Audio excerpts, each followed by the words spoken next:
Yes, it was a terrible day for everybody. 15th of April 2019. I will always remember the smoke. Hello, Deborah. Hello, Carol. Welcome back. Yes, Jean, you won't find it. Exactly, Jenny. We were all horrified. And I was guiding in the cathedral, the day before. I was guiding often in the Notre Dame Cathedral, which was the most visited monument of Paris, and that is to say, of the world. But it will reopen. I will take you there on Hago for sure. Thank you, Will. Thanks for the support. Thank you very much. Hello, Diane. Hello, Elaine. Thank you, Becca. Thanks for the support. Hello, Marianne. Welcome to Paris. Thank you, Sue. Thanks for the support. Hello, Roland. Welcome back. Hello, Jerry. Hello, Maureen. Hello, Rahim. Hello, Carla and Monique Angel. Welcome to the tour. Hello, Susan. Hello, Elena. Hello, ZJ. Hello, Catherine. Welcome back, Catherine. Hello, Diana. Hello, Liza. Hello, Trudy. Welcome back. Oh, I hear some music.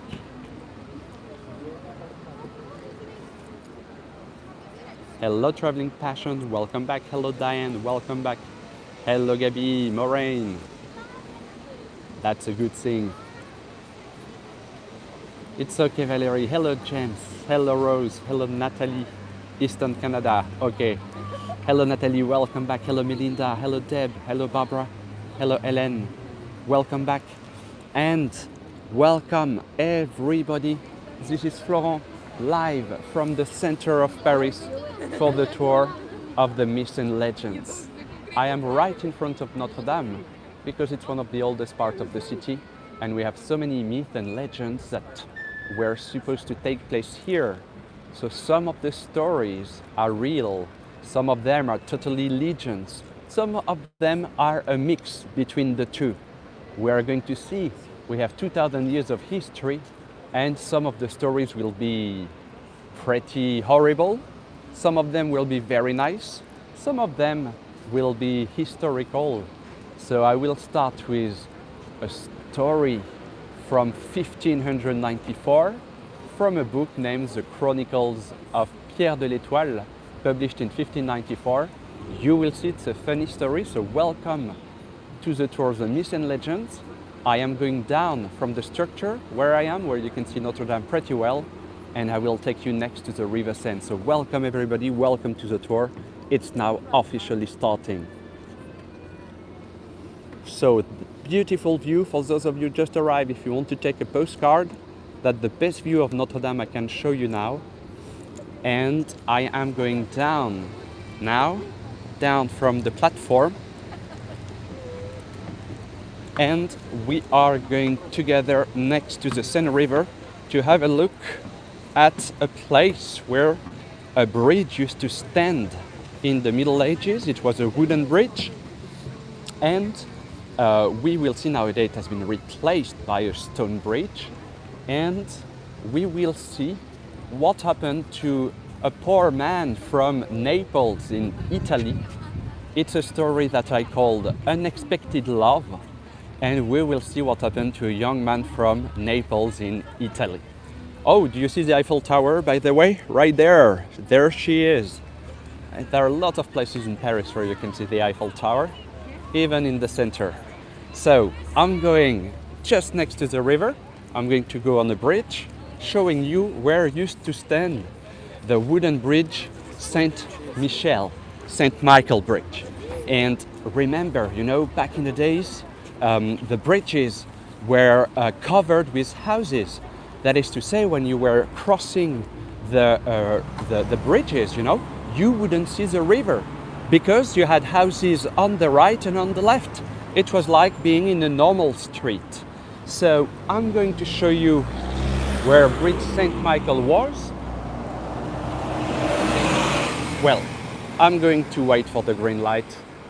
Parisian, we don't like to wait, but safety first. So the story Unexpected Love. Just over there used to stand the bridge Saint Michael. on that bridge, so you can see now the bridge, now it's a bridge Napoleon, but it was named St. Michael Bridge. And on that bridge used to be the house of a man who was having a shop. And this man he was a shoemaker, and he had a very beautiful wife who happened to be also a wet nurse. Once the young man from Napoli entered the shop and suddenly fell in love with the wife of the shoemaker. In the evening, he was at a tavern talking to his neighbor, saying he had seen the most beautiful woman ever and that he directly fell in love. And the neighbor told him, but you know, I have some special powers.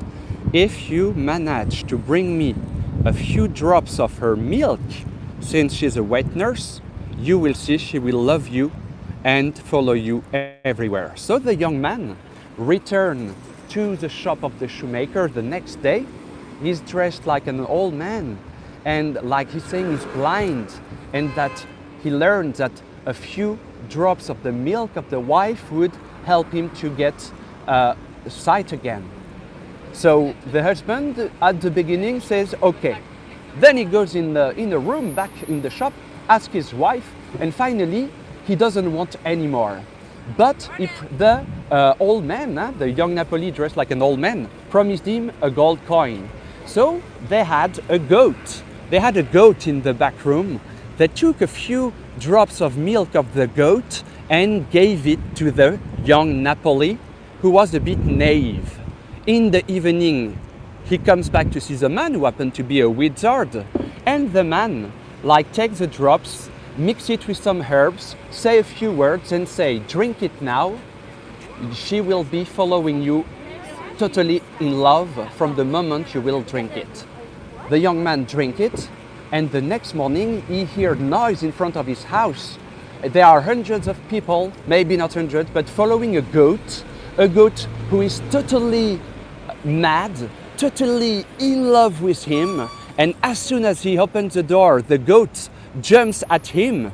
And this is what we call unexpected love, because the wizard had made, the formula with the milk of the goat. So you had this young man, everybody would laugh at him. And the young man had to leave Paris because of that, because people said he used the service of a wizard, which was illegal. So that's the story, the unexpected love. The man returned to Italy, and it is said in Italy that the goat was following him everywhere, totally mad in love with him. So that's not what he wanted, but that's a funny story from 1594, from the Chronicles of Pierre de l'Étoile. And now we are going to see what happened at Notre Dame. Remember that Notre Dame replaced a former basilica named Saint Stephen. And the former basilica Saint Stephen replaced a Roman temple that used to stand here 18, 19 years ago. And for the Christian, of the first time, the Roman temples were the house of the devil. And they were afraid that the devil would have a revenge if they destroyed this place. So on the churches, they would represent the devil at some point, so the devil wouldn't be too angry. And you know what? We have the devil on the main door of Notre Dame. So I will try to zoom, but better than that, actually, I printed some documents where you can see the devil. So what normally we can go there, we will be able to return there in 2024. Right there you have this. So you can see it's on the top of the door, and look at this ugly character in the middle. You see him? That's the devil. And who is the angel on the left? It's Saint Michael, and they are holding the soul of the people. You see there is a weight, a scale, and the people going to the right are going to hell, and the people going to the left are going to heaven. All of this is presided over Jesus Christ, as of course you recognized the Judgment Day. So you see, on the Cathedral of Notre Dame, you have the devil, and the doors were here to explain to the people what to do to go to heaven and not to do to go to hell. So often on the churches, on the cathedrals, you have a representation of the devil. So we have another legend, a very famous legend here, the legend of Biscornet. Who was Biscornet? In the 13th century, you know, the cathedral was built between 1163 and 1345. And in the 13th century, they were making the doors of Notre Dame, and a young man named Biscornet wanted to become a metal worker and went to see the boss of the guild of the metal workers saying, I want to enter your guild. So Linda Biscornet, Biscornet. And the boss of the guild told him, well, if you manage to make the metal work from the door for the doors in less than a week, you will enter the guild. The young look the work that he had to do in a week. Can you imagine doing that in a week? You see the metal work on the doors on the picture, and actually the man was totally despaired. He went to a forge, and an ugly man went to him, and the ugly man told him, look, if you sign this paper, I will help you to make the metal work in one night. Can you guess who this ugly man was? One more time, you have the devil, and what Biscornet didn't know, he just had sold his soul to the devil. When he placed the metal work, people were amazed, but the doors didn't open. They had to use some blessed water to open the gates, and people said that Biscornet had received the help of the devil. Actually, Biscornet died shortly after, and that's a famous legend. And you know, in the Middle Ages, when you were working a very nice work of art, sometime you would be accused of having been helped by the devil, and you had to prove the devil didn't help you, because if you couldn't prove it, you could have big troubles. So the legend of Biscornet is a famous legend about the metal work on the doors, the lateral doors of the cathedral Notre Dame. So you see some pictures of the cathedral after the fire, and the main problem, the two major holes in the ceiling. But I have some good news, is that that hole now has been completely rebuilt. So that's the second hole, they are still rebuilding it, but now it's totally covered. So that's very good news. And it happened like a month ago. Now one of the two holes is repaired. So the works are going on. Maybe some of you could hear at the beginning of or before the tour the work of the sound of the workers. And well, until 2024, December normally, we will be rebuilding the cathedral. So now I would like to show you the bells.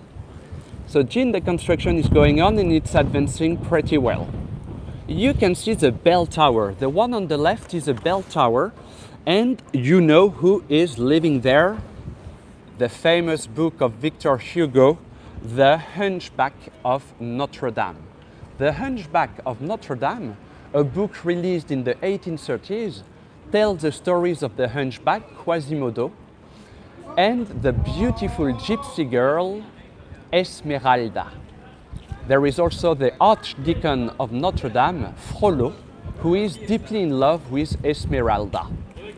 So he kidnapped her, asked Quasimodo that he raised to keep her, and then I'm just like summing up a book of more than 800 or 900 pages in just a minute, so it's quite a challenge.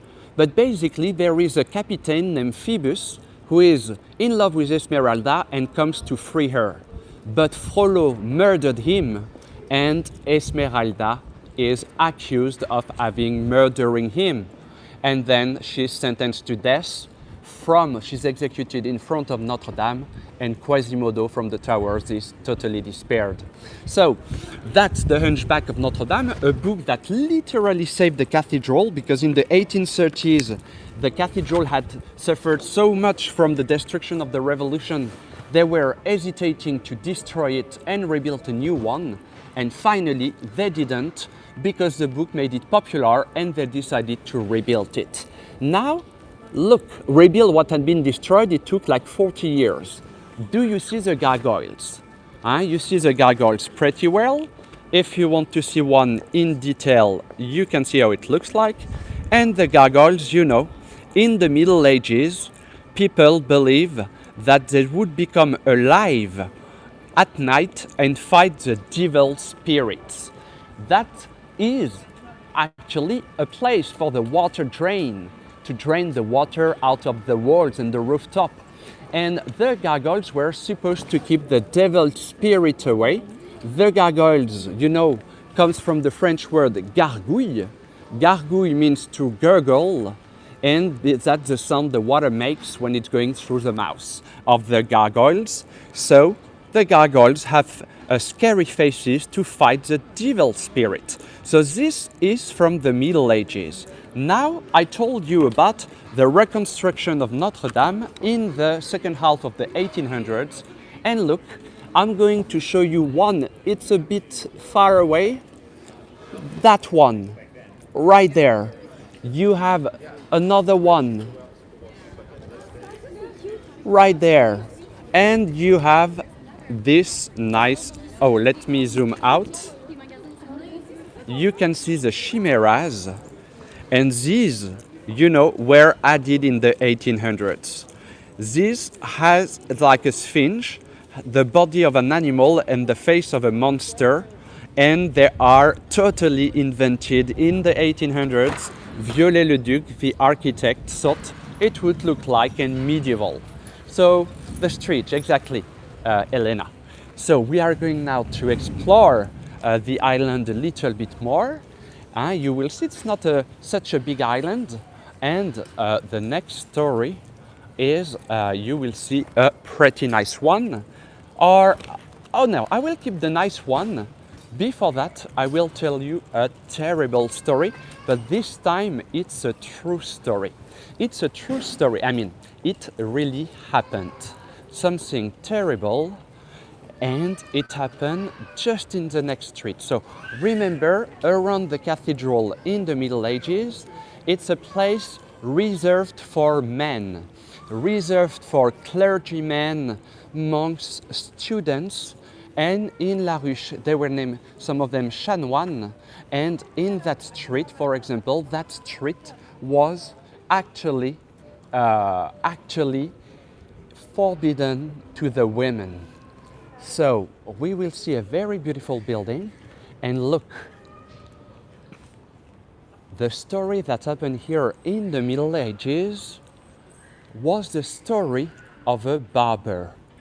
In that street used to be living a barber, and next door used to be like a baker. The baker was known for selling very good meat pies. All Paris was going here to buy the meat pies. But one day there was a dog barking one day, one night, then a second day, a second night, 3 nights and days in a row. And people started to wonder, this dog must be looking for his owner. And they were entering the baker's shop, and what have they found in the room at the back? They found the body of the owner of the dog, cut in pieces, and now you guessed, the meat pies. The meat pies were made with human flesh. The barber, sometime when there was a student coming to his place, would cut his throat, keep his belongings, and gave the body to the baker. And look, I'm very afraid of barbers because of that. That's why I let my beard grow, because since this story, I don't want to enter any barber shop. not anymore. So I don't want to be turned into a meat pie. And that story is a real story, actually. And we know that because in the 1800s, they found the judgment of the two men, and the two men were executed. So people were used, it took years before finding out, because remember, Paris was a student city, and they were used to see people, you know, staying a few weeks, a few months, and then disappearing. But that time, I read in the comments Sweeney Todd, yes, the story was turned into a movie which is taking place in London, but the real story took place here in the Middle Ages. So if you see some meat pies in a shop next to a barber, stay away, especially if you are in Paris. But now, remember, I'm walking on the island of La Cité. So there's a detail, it's not a myth or legend this time, but it's a detail, but I like it. Right here, you see the Roman wall that was around the city of Lutetia. You can see, they found it in the late 1800s, and right there used to be the Roman wall. So I didn't film it, but on the right, I was filming it, but I didn't say, but there is a police station, and it is said that the barber was cutting the bodies of the people on a stone that is in the police station. Back in the days, we could enter the police station and have a look. Now they are on high security, and you cannot enter the police station anymore. Actually, it's not necessarily the real stone where the bodies were cut, but it's a piece of the Roman wall that was around the island. Thank you, Mitzi. Now I'm about to tell you a lovely story. Look at them. We are the story that took place here in the 1200s, gave the name of this street, La Rue de la Colombe, the street of the dove. And the story that took place here in the 1200s was the one of a man who was a sculptor working to make the statues of Notre Dame, used to have his house right here, and it is said that at some point there was a flood. The river is just there. You are going to see it soon, but the river is just there. Thank you, Louis. Thanks for the support. And the flood destroyed the house, and in his house he had a couple of doves. And the male dove could escape from the house, but the female dove was trapped in it. And at different time of the day, people started to realize that the male dove was bringing food and water to the female dove trapped in the building. They managed to get the female dove free, but they were so impressed by this, love, and that actually they decided to make a party, and that has given the name La Rue de la Colombe, the street of the dove.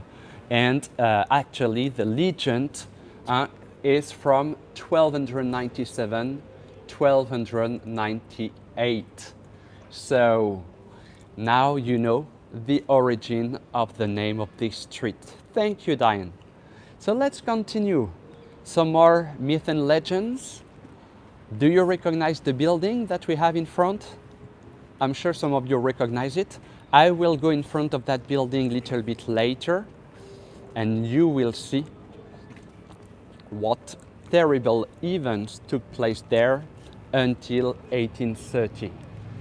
But now I am going to tell you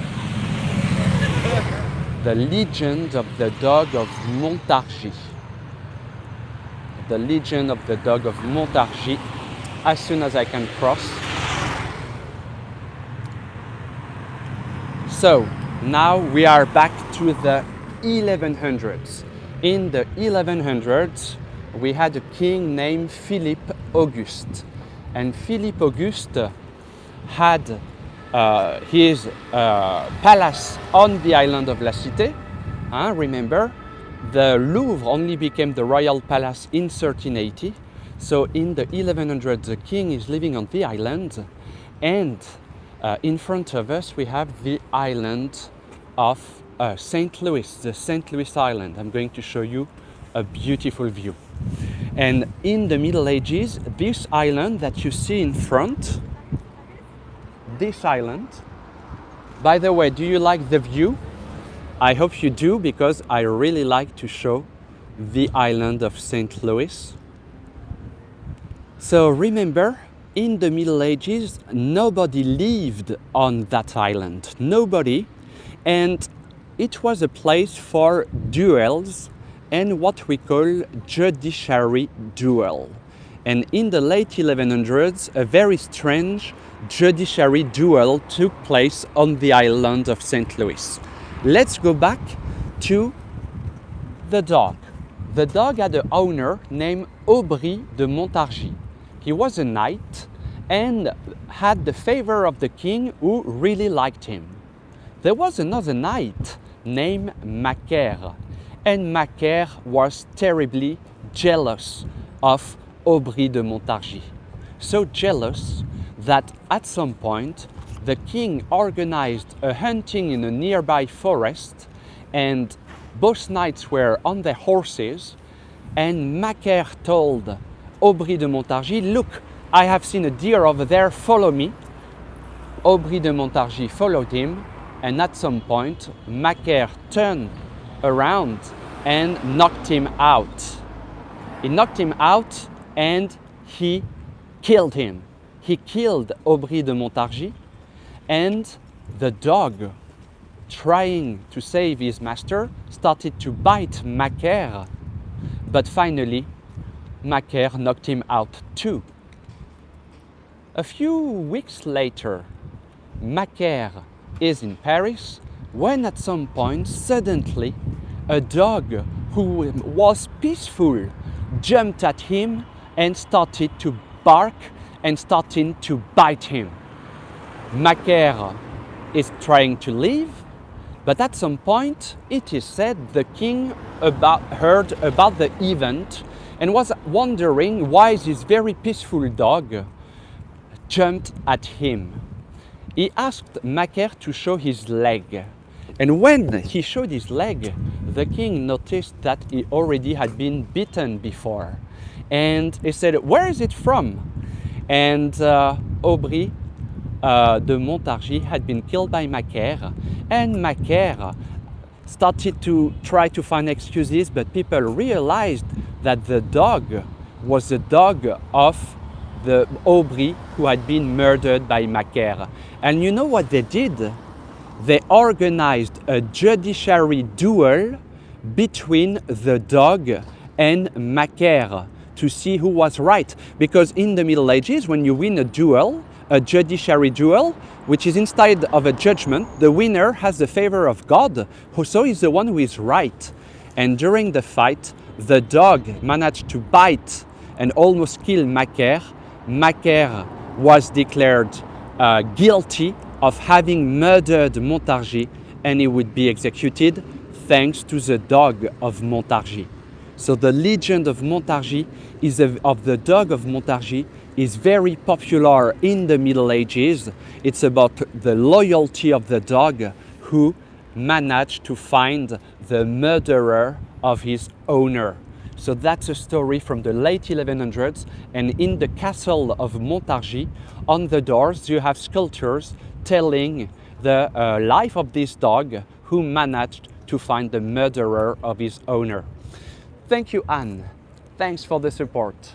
Right there, it's a true story, the story of Héloïse and Abélard, who were living here in the 1100s.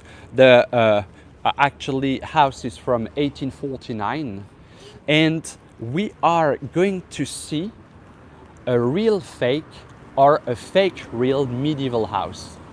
Thank you, Darby. Thanks for the support. When I say a real fake or a fake real, I'm talking of this house. About Abélard and Héloïse, I will tell them about their story, which is not a myth or a legend, it's a real story. We will see their tomb in 10 days, not next Saturday, but the Saturday after at the Père Lachaise Cemetery for my tour of the highlights of the 20th district. And we will see what happened to Abélard. It's one of the most famous love stories in France. Now, that house is a real fake, thank you, Colleen, or a fake real, because that house is made of medieval parts. You see the door, you see the windows, you see the other ones, but it's real medieval parts, but they were put together in the 1960s. So real medieval parts, so real, but fake medieval house because they belong to different buildings.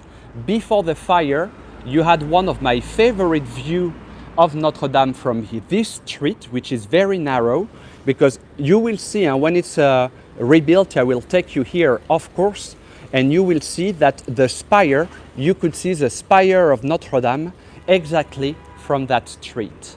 So now we are going to go to the west, and I will tell you the legend of the cursing of the Templars' night.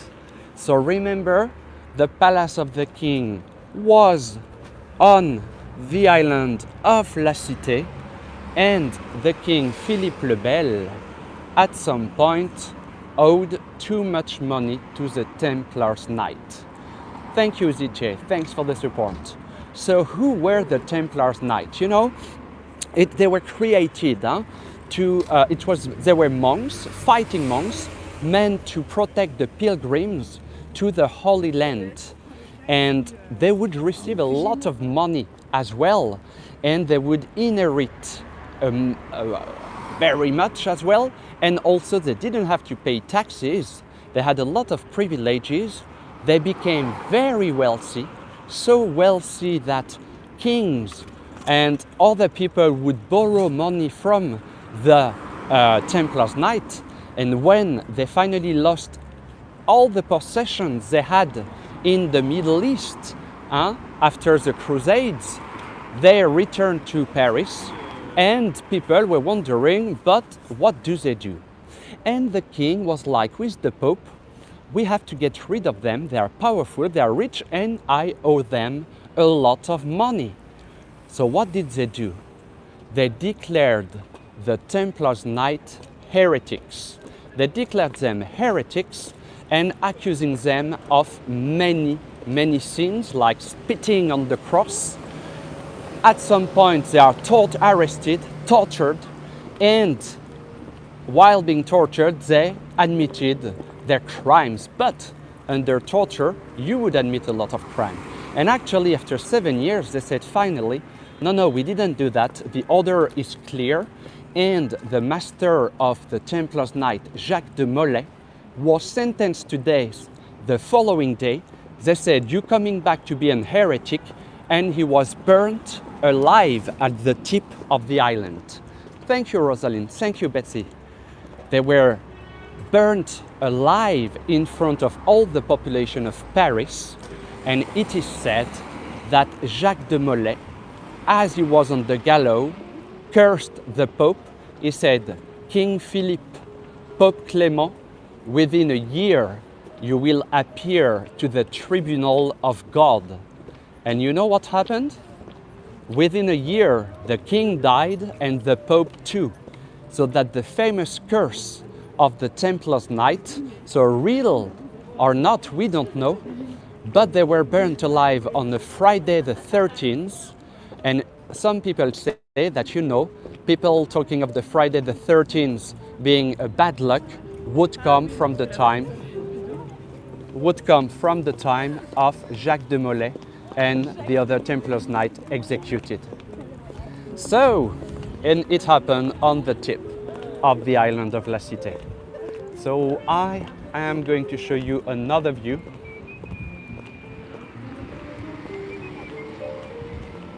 So the famous curse of...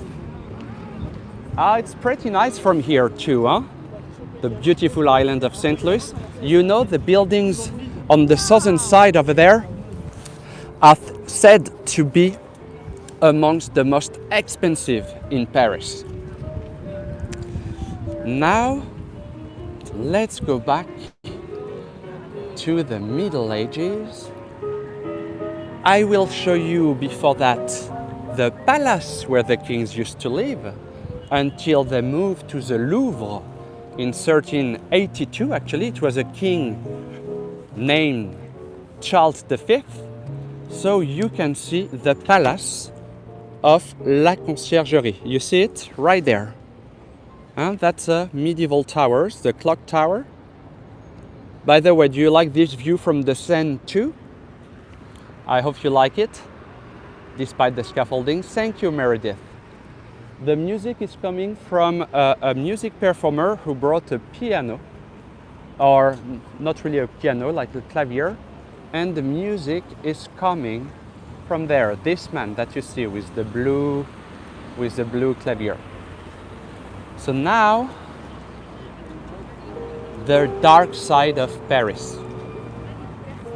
The dark side of Paris and the horrible stories that took place right there until 1830. So let's go in front of the City Hall. I will tell you more once we are on the forecourt in front of the City Hall.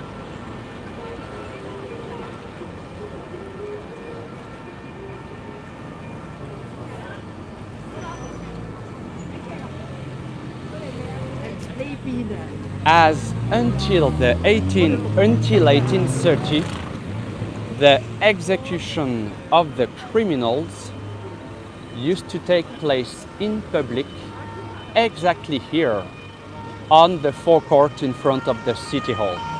So,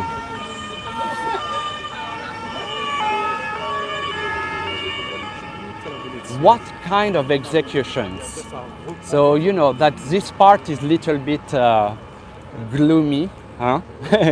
But remember that in the Middle Ages or before the French Revolution, if you were a criminal, you could be sentenced to death, and the execution would be different as to your social status. Imagine if you were a member of the nobility sentenced to death, you would have the privilege to have the head cut, whereas commoners would be hanged. And it's supposed to take more time to be hanged. And it was a privilege. Thank you, Carol. Thank you, Rick. In 1792, the first guillotine was used on the square in front of the Hôtel de Ville, the City Hall. And you know what happened? Remember that the execution being public, there were also a show that Parisians attended where they would bring the children to witness the execution of the criminals. And when they built the guillotine, they spent a whole morning to build it. It took a few hours, and then they used it. And actually, you know what happened? People complained. People complained because it was going too fast. They had been waiting for hours for exactly, Cherry, what they thought was an entertainment, and actually it was so fast that they complained the show was not the best. But people would rent balconies to see the execution. But I want to now to show you what would happen to the man or women who actually murdered the king. Remember, different execution. If it was a religious crime, you would be burnt. That's why Joan of Arc was burnt alive. They said she was a criminal, and it was a religious crime to say that she had heard God telling her to help the future king of France. And look what you would have here if you murdered a king. Quartered alive. Quartered alive. And that happened here to Ravaillac in 1610 after he murdered the king Henry IV. He murdered him, he was tortured. I will spare you the details of the torture, but it sounds, from what you read, you suffer when you read that. So I will spare you the details. But at the end, he was still alive and quartered alive. So yes, that's the dark side of Paris. We will come back to the myth and legends, but remember, until 1830, the public execution took place here. So Elle is asking, why did he murder him? It was a time of the religious wars, and the King Henry IV changed his religion 5 times. And finally, he was the cousin of the King Henry III, who had no heirs. And he was a Protestant at the time. There was a war between the Catholics and the Protestants. Then finally, he converted to Catholicism. He could finally become a king. But the man, Ravaillac, who murdered him, said he was not Catholic enough.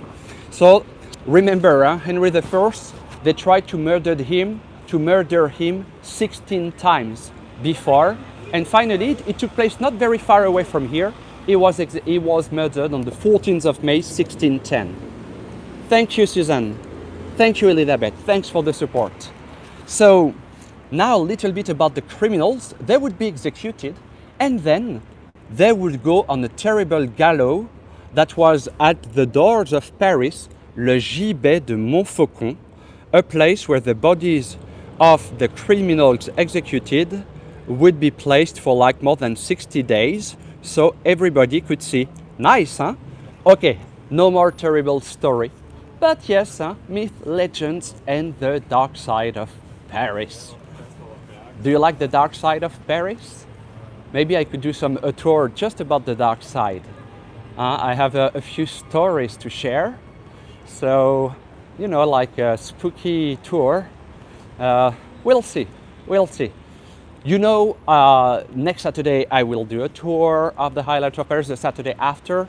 And then for like a few days, I will not be giving tours. So don't worry, it's not because I'm working a lot. No, I always keep time for my tours on Heygo. But I'm just moving in a new apartment, and I have millions of things to do when I come back from my tours. And so for a few days I won't be on Heygo, but you will see the beginning of April I will be back. But yes, so I'm not it's just I like to give many tours a week, but in the future weeks that will be a bit complicated. So yes, thank you, Jenny. And now look at this beautiful tower. The Saint-Jacques Tower, St. James Tower, a beautiful tower that was part of a church named Saint-Jacques de la Boucherie, St. James of the Butchery. The church was destroyed after the Revolution to make the Rivoli Street, the big street over there. And they finally kept the beautiful Gothic tower, and now that will take us to the story of the most famous French alchemist.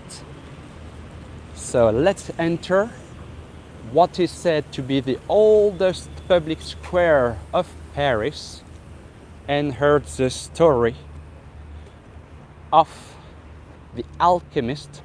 Actually, Nicolas Flamel was his name. Maybe some of you remember in Harry Potter, at some point you have Nicolas Flamel, and Nicolas Flamel was what we call a public writer. And he was working in the 1300s just here next to the church. The legend says that translating a book, he discovered the way to make the philosopher's stone. You know, the stone that transforms any metal in gold. And that's how he could pay all the houses he built for the poor, the wall he built next to the cemetery, the hospital, that he was helping to rebuild, and the churches too. He was extremely wealthy. And actually, people said it's not normal, he must have found the philosopher's stone. They would say that Nicolas Flamel was an alchemist. He's the most famous French alchemist, but it's a legend. You know why? Because actually he was not an alchemist. He was not an alchemist, but he actually married a really rich widow. He made some real estate investment, and that's how he could build all these buildings. But for the people, it was not normal that he would become so rich suddenly. So they said, in hundreds of years after, you would have books about alchemy saying that he was the alchemist of the greatest of all times. And actually, the next street is named Rue Nicolas Flamel, and he just married Lady Pernelle. And you know, the oldest house in Paris is named Maison Nicolas Flamel. I showed it to you at the beginning of the tour of the highlights of Paris, and it was in the first district. And actually, yes, when you read the street plate with his name, they actually said writer and alchemist. So, the oldest, the most famous, and most popular man described as an alchemist, it is actually a legend, and where he worked was just down here, next to the beautiful tower. So Marianne, I can spell it to you. You can Google him, huh? You will see, huh? He's very famous. Nicolas, like Nicolas, with no H in France. Flamel, F-L-A-M-E-L. Nicolas Flamel, the most famous alchemist who never was an alchemist. So that's the last of the myth and legends for today. Thank you, Patricia. And I hope that you enjoyed these 45 minutes about the myth and legends of the city of Paris. There is so much to tell about the City of Light. Thank you, Maureen. Thank you, Sue. And I hope that, yes, you enjoyed the tour of the myth and legends of Paris. Thank you, Barbara. Thank you, Lynn and Rosemary. Thank you, Michelle. Thanks for the support, and that you enjoyed also this tour, you know, all from the island of La Cité. We've seen the Latin Quarter, within the island St. Louis. Thank you, Stephen. And also the right bank in front of the City Hall. Thank you, Patricia. Thank you, Stephanie. Thank you, Susan.